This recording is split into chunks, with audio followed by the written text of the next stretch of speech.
안녕하세요. 1월 24일 수요일 큐티 가이드 시작하겠습니다. 오늘 말씀은 라반과 야곱 사이에 있었던 일이고요. 야곱은 라반으로부터 도망치고 라반은 그런 야곱을 쫓아가 이야기를 나누는 장면입니다. 1번입니다. 라반은 야곱이 도망쳤다는 소식을 며칠 만에 들었습니까? 이에 라반이 한 일은 무엇입니까? 말씀 보면 3일 만입니다. 3일 만. 아마도 많은 짐승들 그리고 가족들을 데리고 왔기 때문에 빠르게 움직이기는 어려웠을 것 같습니다. 그리고 라반이 그 뒤를 쫓아가는데요. 23절입니다. 라반이 그의 형제를 거느리고 7일 길을 쫓아가 길르앗산에서 그에게 이르렀더니. 왜 쫓아갔을까요?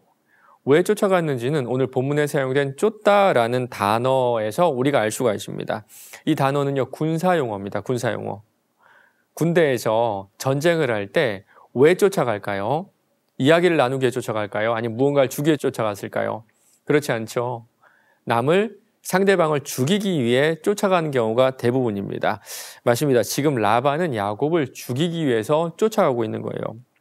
이 사실을 한 야곱도 길을 쓰고 도망간다는 사실을 알 수가 있는데요. 23절 보면 라반이 며칠 만에 야곱을 따라잡았나요?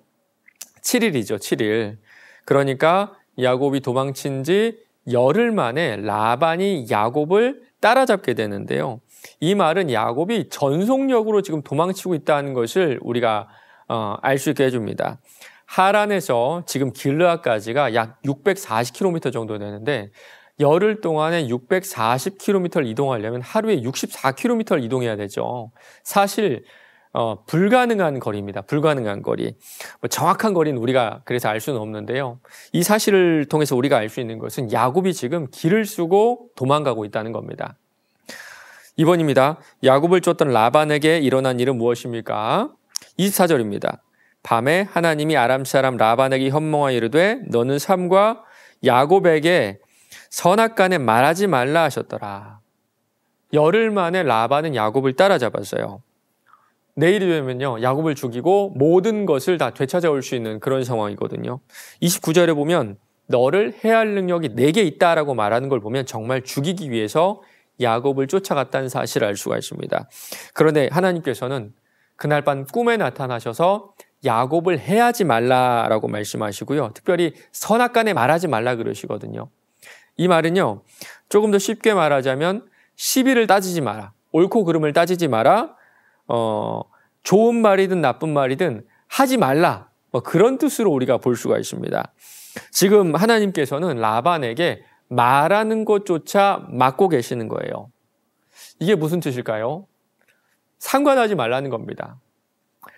라반 입장에서는 야곱이 사위보다는 종에 훨씬 더 가깝죠. 사실 종을 죽이고 살리는 것은 그 주인의 마음인데요. 지금 하나님께서는 뭐라고 하시냐면 라반아, 야곱이 네 종 아니야. 야곱은 나의 종이야. 건드리지 마라고 지금 경고하고 계신 거예요. 3번입니다. 라반이 야곱에게 문제 삼은 것은 무엇입니까? 이에 야곱은 어떻게 대처합니까? 30절입니다. 이에 네가 네 아버지 집을 사모하여 돌아가려는 것은 옳거니와 어찌 내 신을 도둑질하였느냐. 사실 라헬은 아버지 집에 있는 드라빔을 도둑질해 왔습니다. 드라빔은 아주 작은 신상이라고 보시면 좋을 것 같은데요. 왜 훔쳤을까요? 라헬이 드라빔을 믿었기 때문이겠죠. 라헬이 우상을 믿었기 때문에 훔쳐왔겠죠. 이제 먼 길을 떠나는 내가 좀 보호받고 도움을 얻으려면 이 드라빔으로 상징되는 어떤 신의 도움이 필요하다고 생각했던 것 같아요. 야곱은 라헬이 드라빔 훔친 걸 알지 못하거든요. 그래서 이런 말을 합니다. 32절이에요. 외삼촌의 신을 누구에게서 찾든지 그는 살지 못할 것이요. 우리 형제들 앞에서 무엇이든지 외삼촌의 것이 발견되거든 외삼촌에게로 가져가소서. 야곱 입장에서는 억울하죠. 억울한 게 맞습니다. 그러나 조금 경솔하다는 생각이 들어요. 만약 들켰으면 어떻게 됐을까요? 라헬이 죽어야겠죠. 굳이 이런 맹세를 해야 했을까요? 아무리 억울하지만 굳이 자란 목숨을 가지고 맹세를 해야 했을까요? 비록 들키진 않았지만 앞으로 뭔가 불길한 일이 있을 것 같은 예감을 품게 합니다. 4번입니다. 하나님의 보호하심 속에서도 야곱의 가정이 위기를 겪게 된 이유가 무엇인지 묵상해 봅시다. 두 가지를 생각해 볼 텐데요. 먼저는요, 도망갈 필요가 있었을까? 3절에 보면 하나님께서 고향으로 돌아가라 말씀하시죠. 그렇다면 도망치지 않았어도 괜찮았을 것 같아요.